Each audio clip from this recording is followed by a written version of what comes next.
live. Welcome to the live. Welcome. Come on.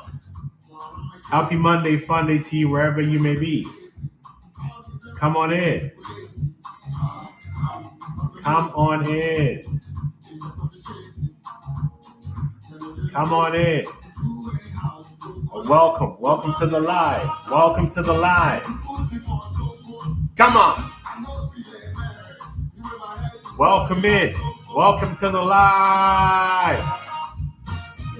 Today we're talking about how releasing hate frees you from narcissistic abuse once and for all. How releasing hate frees you from narcissistic abuse once and for all.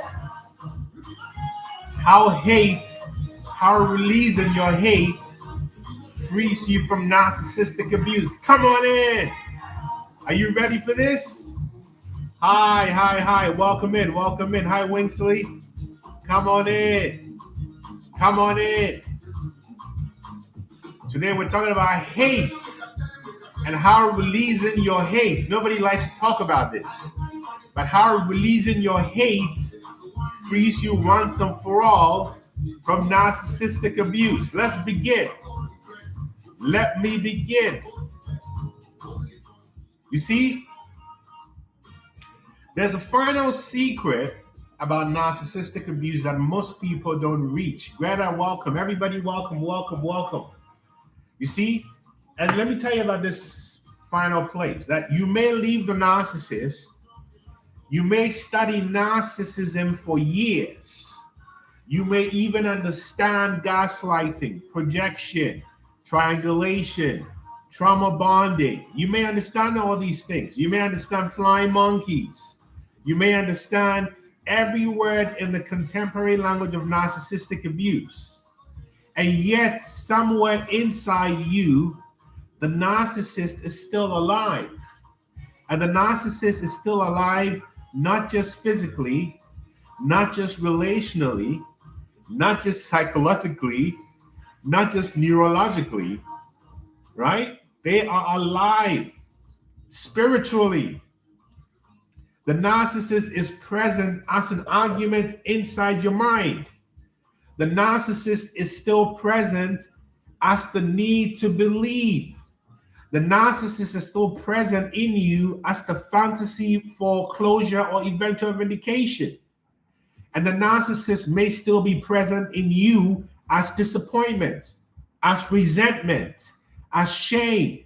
The narcissist may still be in you as bitterness, as humiliation, as rage. And the secret hope that one day, the narcissist will finally understand the magnitude of what they did to you. But this is what we must understand. Narcissism thrives wherever unintegrated hate remains. I'm going to say this 7 times. Narcissism thrives wherever unintegrated hate remains. Narcissism thrives wherever unintegrated hate remains, meaning that narcissism cannot survive, narcissists cannot survive, and archons cannot survive where love lives.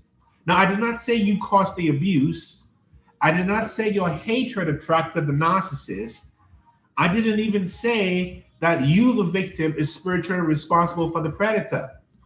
The person who abuses is responsible for the abuse. Let's get clear. The person who abuses is responsible for the abuse. But the deeper teaching is that although you did not create the narcissist, unresolved trauma can create an inner environment in which the narcissist continues to live long after the relationship has ended. This is the battlefield. The narcissist may have left your house, but are they still occupying your nervous system? The narcissist may no longer have your telephone number, but do they still have access to your emotional frequency? That's the question. They may no longer speak to you, But are you still speaking to them internally? They may no longer be controlling your decisions, but are your decisions still reactions to what the narcissist did? Because the opposite of narcissistic captivity is not merely separation, it is non-resonance. And non-resonance happens when there's nothing left within you that can be recruited by the frequency of narcissism. Non-resonance, John Marie, happens when there's nothing left in you and within you that can be recruited by the frequency of narcissism. No self-hatred for them to amplify. No abandoned shame for them to weaponize. No unprocessed humiliation for them to reactivate. No hidden resentment that keeps you psychically entangled. Who am I talking to? Before I keep going, who am I talking to? Where is the energy? Who am I talking to, family? You know, it kind of reminds me of a recent conversation I had with my own teacher, Tori Sala. She talked about how one can continue to perpetuate their own karma if you refuse to look at things. This is what I'm talking about. Thank you, Tori. This is what I'm talking about. This is what I'm talking about. That narcissism, narcissistic abuse, or narcissists cannot thrive anywhere love lives, anywhere you've integrated your shadow. Because the narcissist cannot survive there. The narcissist cannot survive in a consciousness that no longer needs anything from darkness. Meg, the narcissist cannot survive in a consciousness divinely guided. Don Marie, in a consciousness that no longer needs anything from darkness. Now, let me go into the two quadrants of consciousness. Although human emotional life is extraordinarily complex, we can understand its spiritual movements to two quadrants. And here, I love my non-binary people, but we're just saying that things are binary. Love and hate. This is not a simplistic psychological claim that human beings only experience two emotions. That's not what I'm saying. Because we all experience joy, grief, shame, anger, jealousy, frustration, and countless emotional combinations. But underneath these emotional variations, consciousness is moving in one of two fundamental directions. It is either moving towards union or separation. It is always moving towards integration or fragmentation. It is always moving towards truth or distortion. It is always moving towards life or contraction. In simple terms, it is always moving towards love or hate. Love or hate. It's as simple as that. Now, love is not merely liking someone. Love is not sentimentality. Love is not emotional softness. Love is not allowing everybody's access to you. Love is not smiling when someone violates you. Love is not spiritual passivity. Love is not the refusal to become angry. Rather, love is the organizing intelligence that recognizes the sacred reality of life. Love is the organizing intelligence that recognizes the sacred reality of life, because love says, I am real. You are real. My dignity is real. Your dignity is real. Truth is real. Consequences are real. Boundaries are real. And love joins what can be joined and separates what must be separated without requiring hatred to accomplish either. Hate, by contrast, is the energy of radical separation. Hate says you are not fully human. Hate says your reality doesn't matter. You see this, how this narcissist think? Hate says your pain is irrelevant.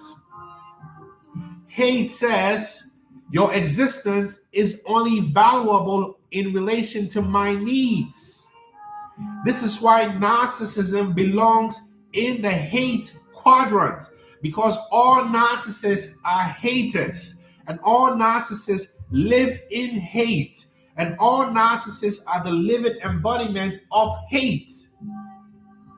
Narcissism is not simply excessive self-love. In fact, narcissism is often the absence of integrated self-love. Narcissistic organization is built around a fractured relationship with the self, defended by superiority, defended by domination, defended by external validation, defended by blame, projection, and the psychological consumption of other people. Who am I talking to?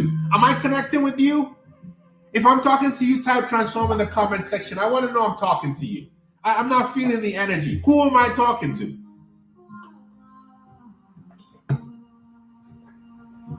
Who am I talking to? The narcissist does not love themselves in the deeper sense. The narcissist does not love themselves in the deeper sense. Will Shepherd, Leon, Brittany, Nicole, not ready for all that. Divinely guided, V-Star, Dawn Marie. You see, the narcissist worships an image because they cannot peacefully inhabit the self beneath the image. The narcissist constructs a false self and then require other people to continuously confirm the false self. Oh, Winston, I'm so sorry about your cat. I'm so sorry to hear that. So sorry. Anyone who admires the image the narcissist constructs is useful. Anyone who questions the image of the narcissist to them is dangerous, Leon. Anyone who sees behind the image becomes an enemy. And anyone who establishes a boundary becomes disrespectful, Wixley. Anyone who becomes free is the villain, Kimmy. This is not love. This is fear converted into control. This is shame converted into superiority. This is emptiness converted into appetite. This is fragmentation converted into domination. Not ready for all that. And all of these are iterations of hate. Now, I want to talk to you about the many disguises of hate, because most people believe they know whether they hate someone. They imagine hatred must look like rage or revenge or violence or openly wishing harm. But hate has many frequencies. Hate doesn't always scream. Sometimes it whispers. Sometimes hate appears as chronic frustration. Sometimes hate appears as disappointment that has never been grieved. Sometimes hate appears as resentment. Sometimes hate appears as contempt. Who am I talking to?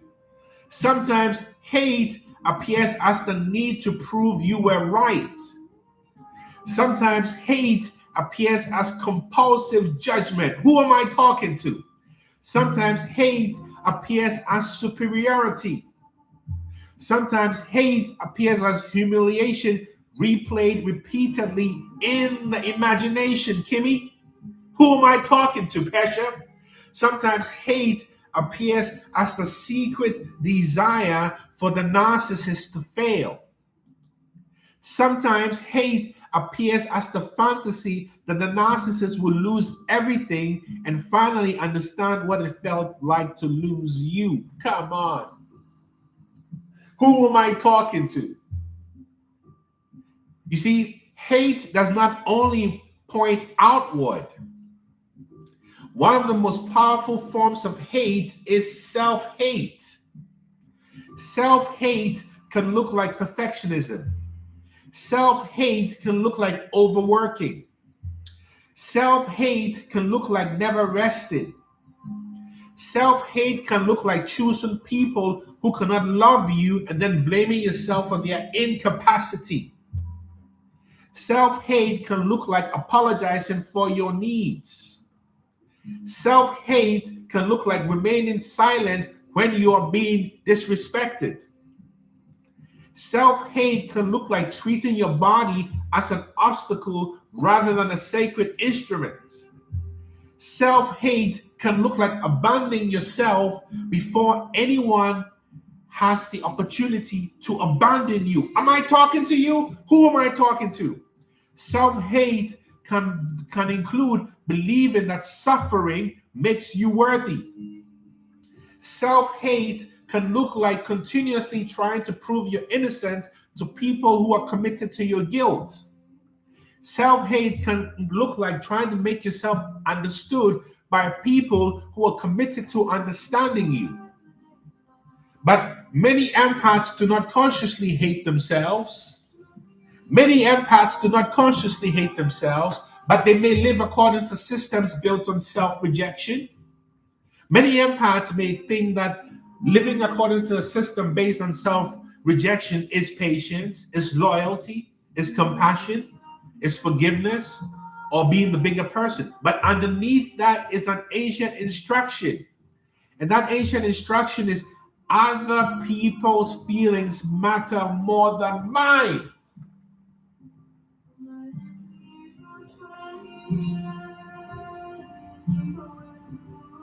Who am I talking to?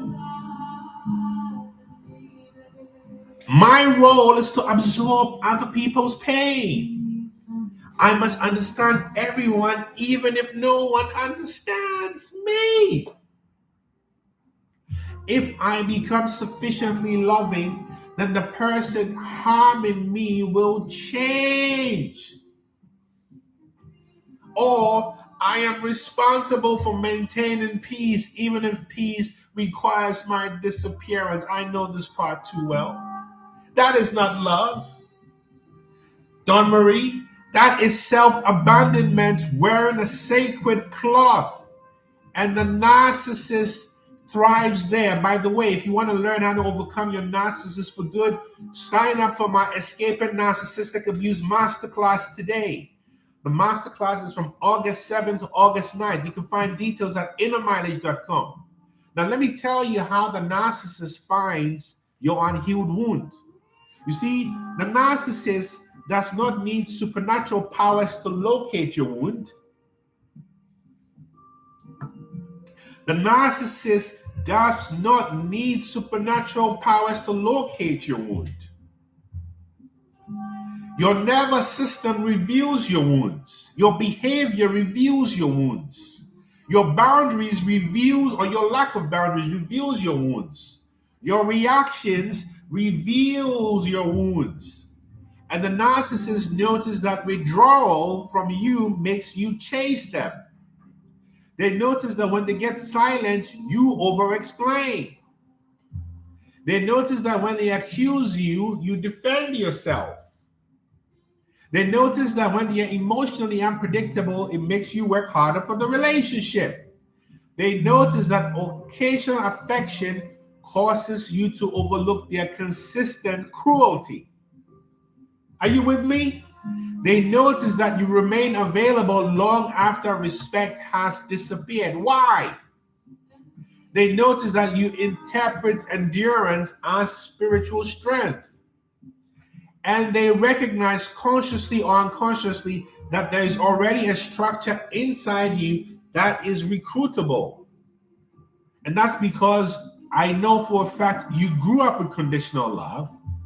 You grew up in a household where you had to earn affection. You grew up because one of your parents was unpredictable. You grew up in a household because you had to become hyper vigilant to survive, is how you became an empath. And perhaps through all of that, you became a mediator, a rescuer, a helper, an achiever. Let's go through the internal family systems, a manager, the scapegoat, the invisible child, the emotional caretaker, Dawn Marie. And perhaps you learned that your safety depended on anticipating the moods of other people. And you learned all of this. So you were programmed for the narcissist. And the narcissist arrives, and the adult mind says, this feels extraordinary. But the nervous system says, I recognize this. I know this. That recognition is frequently mistaken for destiny. You think this is your soul mate, your soul family. And you may even interpret that familiarity as divine. Oh, we're connected in the Akashic realm. You see? And you may interpret your anxiety as chemistry. You may interpret your hypervigilance as connection. You may interpret intermittent reinforcement as passion. You may interpret emotional instability as depth. And the compulsion to finally win love from an unavailable person is interpreted as a soul contract. But sometimes what feels like a soul contract is an unhealed nervous system attempting to complete an old story. And the narcissist becomes the newest actor in an ancient play. And you, the empath, believe that this time the love, the unavailable person, if I love them so perfectly, they will finally choose me. But the soul did not come here to perfect the act of being selected by darkness. The soul came to remember that it was never abandoned by light. Who am I talking to? Now let me tell you, this teaching must never be used to silence anger, because anger is not inherently hateful. Anger could be frequent sacred information. And anger is the body announcing that something has crossed a boundary. Anger is the organism mobilizing energy for protection. Anger can be the return of a self that was forced into silence. For many survivors of narcissistic abuse, anger is not regression. Anger could be resurrection. For years, you may have called your fear patience. You may have called your freezing peace. You may have called your appeasement kindness. You may have called your self-erasure unconditional love. Then anger enters the body and says, no, niet, nein. That happened. That happened to you. That was not acceptable, Dawn Marie. You cannot continue to have access to me. I will not negotiate my humanity. That anger may be sacred. The question is not whether anger arises. Anger is designed for survival and movement. It is designed to produce information and action. Thank you, Dawn Marie. It may tell you to leave. It may tell you to document. It may tell you to contact an attorney. It may tell you to protect your children, your anger. Your anger may tell you to end communication, your anger. Your anger may tell you to stop explaining yourself. Your anger may tell you to lock the door. You see, your anger may tell you to change the name of the beneficiary, move the money, tell the truth, or reclaim your name. Let anger move. Let anger become a boundary. Let anger become discernment. Let anger become protection. Do you see my anger? But this is an anger that is contained. Do you see my anger? Do you see it? But it's contained. The fire is contained. And that fire is turned into a deep search for truth and self-knowledge and self-mastery. Do you see what I'm telling you? Let anger become clarity. Let your anger become a sacred refusal. What are you confused by, Jerry? A shepherd among sheep. But do not build your temple inside anger. Do not make the narcissist the permanent deity of your inner life by arranging your entire consciousness around opposition to the narcissist. Thank you, Twerry. Anger says, I must move. Anger says, I must move. But hate says, I will remain here and rehearse what happened. This is the formula E equals MC squared that Bhante Buddharakita of the Uganda Buddhist Center shared with me. E for equanimity, M for mindfulness, C for compassion. Anger can liberate the body, but hate keeps the nervous system bonded to the original injury. Hate keeps you in the burning building. Hate keeps you. You do not need the confession of the narcissist to leave your hate. Because let me tell you about the nervous system of hate. Hate is not merely an idea. Hate is physiology. Blue Amazon, one love. Thank you for the cash donation. May you be abundant. May you be replenished 1,000 times. May I be abundant. May you be abundant. Blue Amazon 888. Merci beaucoup, Sherry Coco. Blue Amazon 888. Hate is not merely an idea. When the mind repeatedly turns to humiliation, betrayal, fear, and anticipated danger, the body may continue organizing itself around threat and threat detection. So the narcissist may be gone, but the nervous system remains prepared for their return. Let me ask you a question. How many of you still hate the narcissist who hurt you? Answer to yourself truthfully. How many of you hate the narcissist who hurt you?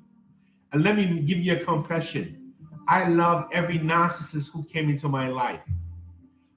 Blood narcissist, relational narcissist, professional narcissist, because without those narcissists, I would not be here with you today.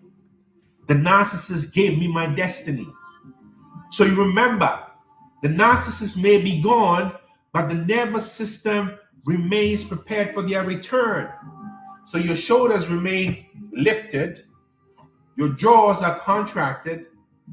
You're not even breathing, Leanne. Your stomach is guarded. Your attention keeps being hypervigilant. And the body anticipates attack. Some may call this intuition, but a lot of it is unresolved hypervigilance. Some may call it discernment, but some of it is fear searching for confirmation. Some may call it detachment, but some of it is emotional shutdown. Excuse me, I love that, Dawn Marie. Some may call it independence, but some of it is an inability to trust. So hate becomes one way the organism of narcissism and hatred remains in contact with the perceived threat. So the mind believes that if it stops thinking about the injury, it will become vulnerable again. Thank you, Terry Sala.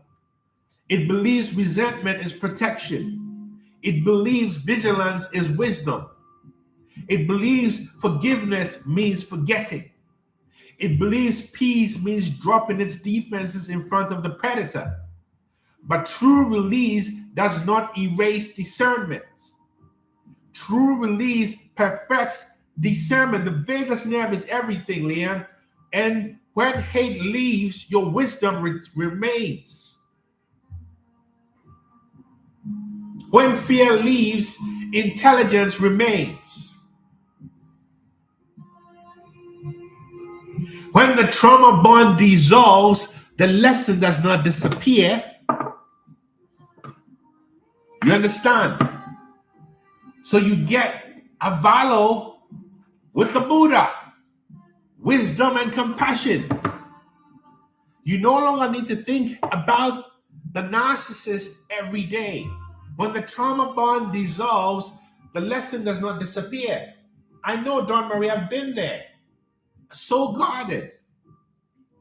And being guarded is part of the lesson learning. But you get to a point where you have to remove the barbed wire because you have to trust that the wisdom will protect your heart. You no longer need to think about the narcissist every day because your body now knows what misalignment looks like. You recognize it immediately. You don't analyze it for 6 months. You don't negotiate with it. You don't spiritualize it. You don't attempt to heal it. You simply do not resonate with it.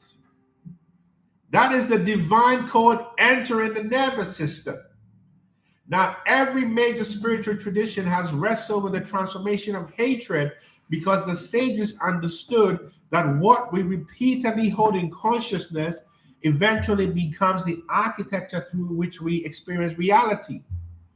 Now, the Buddha's teachings in the Dhammapada, and if you're interested in learning entry-level Buddhism, read the Dhammapada. In the Dhammapada, hatred is not conquered by additional hatred. It is brought to cessation, ending through non-hatred. This does not mean permitting abuse. It does not mean remaining in proximity to dangerous people. It means hatred cannot be used as the medicine for hatred because hatred reproduces the very mental structure it claims to oppose. Come on. Who am I talking to? Who am I talking to? The narcissist fragments reality into allies and enemies, winners and losers, admirers and traitors. And when the survivor builds, you, the survivor, build your identity around hatred of the narcissist, you may escape the relationship whilst unconsciously reproducing the narcissist's dualistic architecture. Even demons deserve love because demons are here to reveal your light. The Buddha offers a different route. What the Buddha said was, see the suffering. Understand what causes and conditions led to the suffering. Then establish ethical restraint. Protect your mind. Release the need for revenge. Cultivate loving kindness, not as emotional fondness, but as a refusal to generate ill will.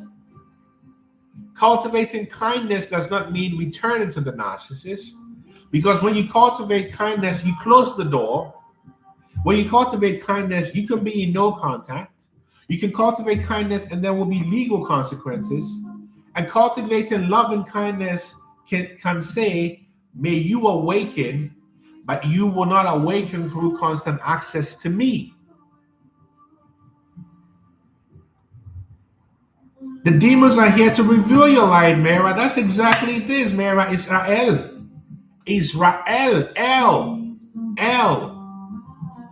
The Buddhist teaching is not sentimental reconciliation. Am I talking to you, Mara? It is freedom from Mary, Mother Mary, Mara. It is freedom from the poison of fixation. Even in the Christian faith, in the Christian tradition, Yeshua commanded, love thy enemies. But this teaching has been frequently weaponized against victims. To love an enemy does not mean to provide the enemy with continued access. That's not wisdom. Christ or Yeshua did not teach that evil should be enabled, because Yeshua confronted hypocrisy. Remember the turning of the tables? Yeshua named corruption. Yeshua withdrew from hostile crowds. Yeshua refused to surrender their spiritual authority to institutional power. So the Christian agape love is not passive niceness. It is participation in divine love. Who am I talking to? The Quran. The Quran teaches that good and evil are not equal and directs. That good and evil are not equal, and then it directs you, the believer, to repel evil with what is better. Evil loves, amen? That is not weakness, that's spiritual sovereignty. Islam does not require a person to call injustice justice, because the divine Allah named justice, accountability, restraint, mercy, patience, and protection. And to answer evil with what is higher means that the abuser does not determine the moral quality of your response. That's the Islam of the message. Now, what do the Hindus say? They talk about the gunas and the transformation of consciousness.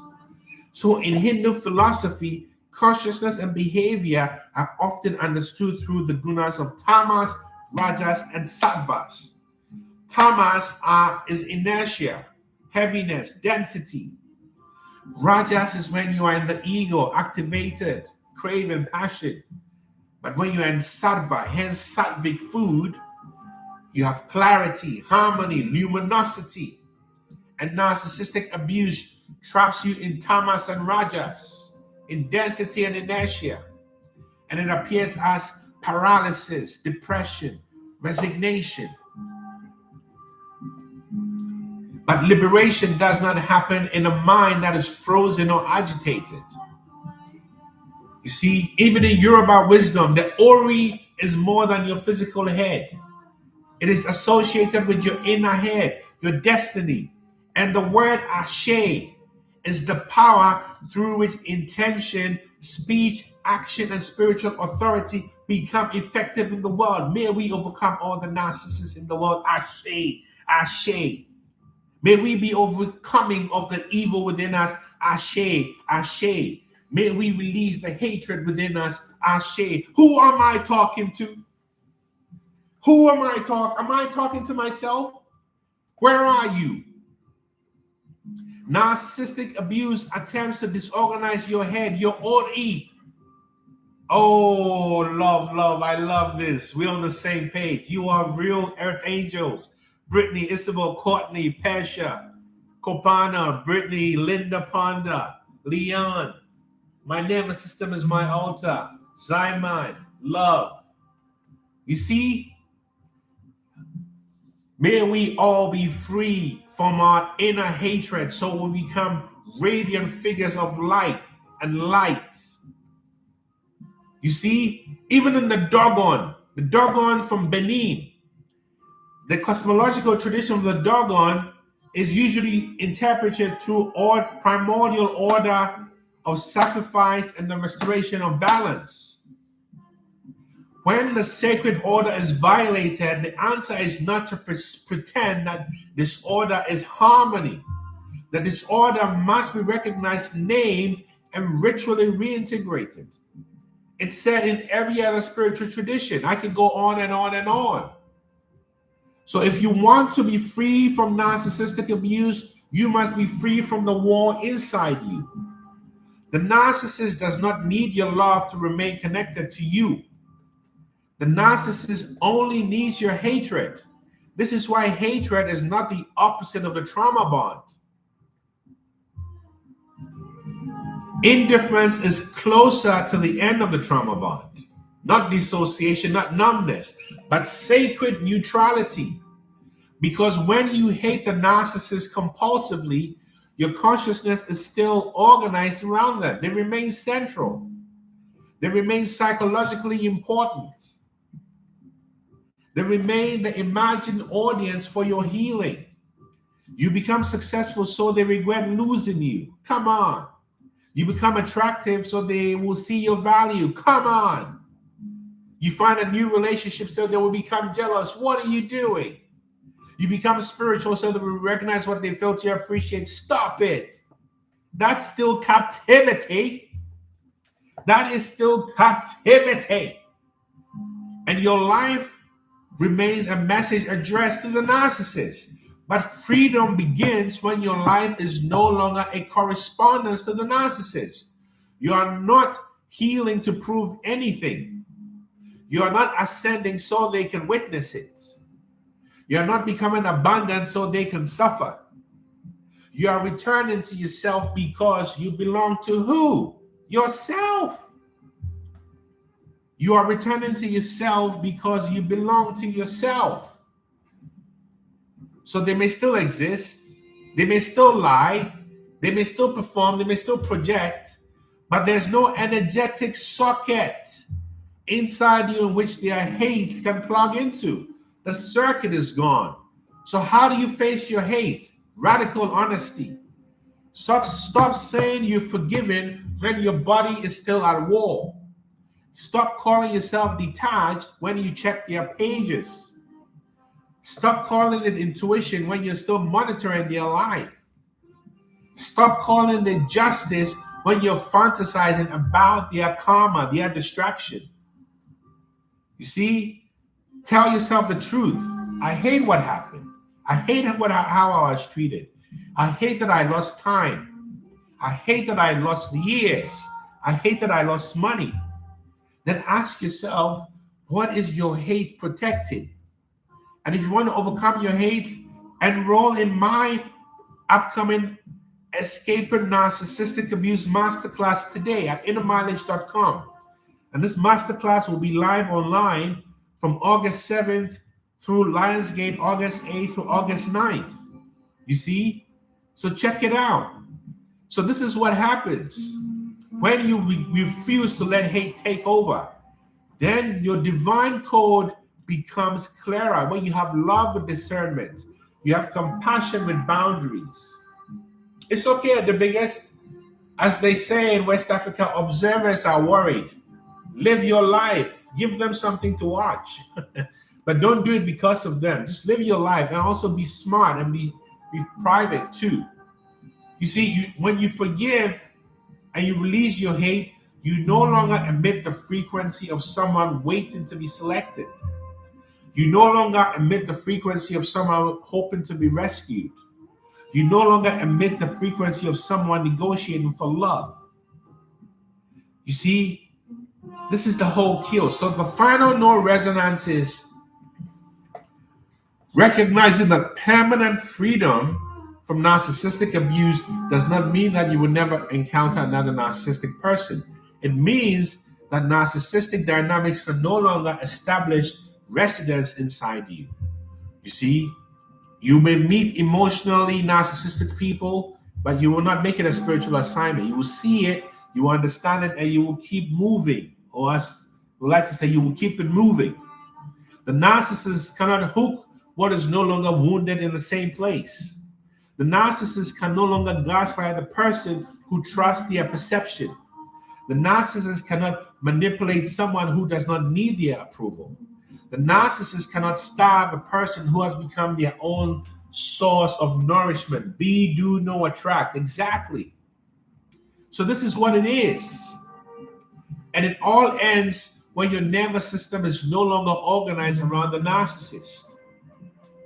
It ends when love returns, not the old love that tolerated violation, but the love that protects you, the love that sees, the love that closes the door. And that's the greatest revelation. Am I talking to you? Am I talking to you? This is the message.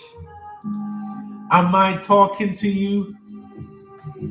Am I talking to you as we listen to water sound healing by Chantress Saber? Am I talking to you? And if I'm talking to you, type transform and let me know which city you're zooming in from, you're connecting in from, your Facebooking from, your Instagramming from, your TikToking from. Where are you? Which city? Type transform and let me know which city. Remember, release your hate. Release your hate. The biggest mindset shift. Totally, Kyle, release your hate. Release, and if you want to know more, Sarasota, Toronto, West Virginia, Orcas Island, Kiel, my office, Snoopstown, I love it. California, Houston, Louisville, Raleigh, Cincinnati, the Natty, Miami. You see, we are in this together. Merida, Mexico, we are in this together. We are in this together. Cleveland, Belgium. We are in this together. O'Shea, Deshay, San Louis, Luton Town, Luton, Netherlands, Rotterdam, Colombia, Philly, Louisville, Louisville, I love it. Kenya, Johannesburg. This is what it's about. No more chokehold. Oh, I love that, Leon. Let me play that song. This is Keji Hamilton. I love it. Oh, that was clever. Very clever. So remember this song from Keji Hamilton, Ole. They will not get you in a chokehold. Or, hey, this song is for all empaths wherever you may be. Keji Hamilton, Ole. This is about defeating the hate within you and defeating your enemies without hating them. You see? Woo! Courtney, I love that. No parabolated around my gate while I meditate. All these blessings are circulated. I'm automated. It is officiated. You're not my mate. If you mess with me, you will collect. Chokehold. Woo! You will make a lock up. That chokehold. Let me start this again. This tune is a vibe. I gotta dance to this. This is KG Hamilton. KG Hamilton. Woo! Woo! Celebrate your life.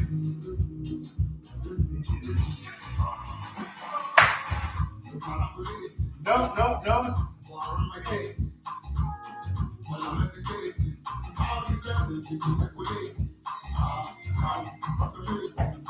Hey.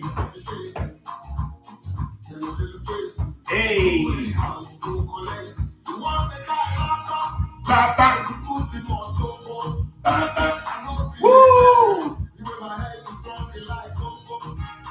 You want me to lock up? You want me to for a chokehold? Papa. Hey!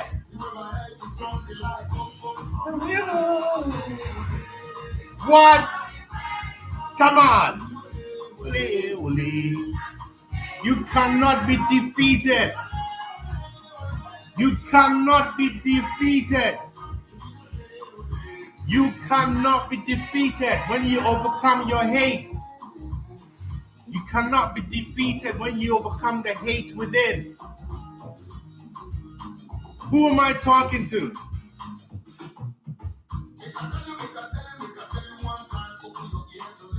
I gotta start this song again. What? This song is a war song for empaths. For empaths. When you know what dancing is, you will always dance. Because dance is the movement of freedom, of war. Woo! Around my gates while I meditate. And this blessing circulated. I'm automated.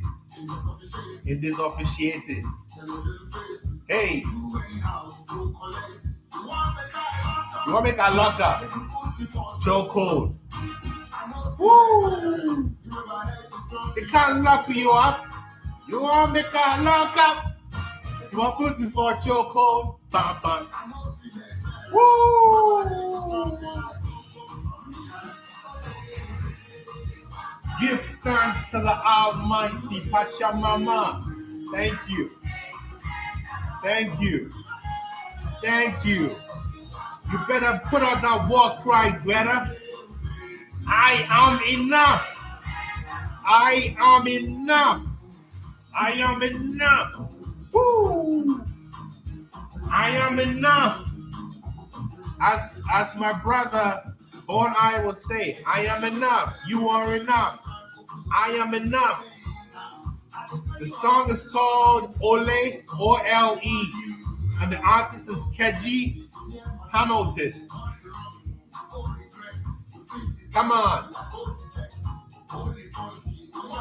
Lock up, chokehold, Hey.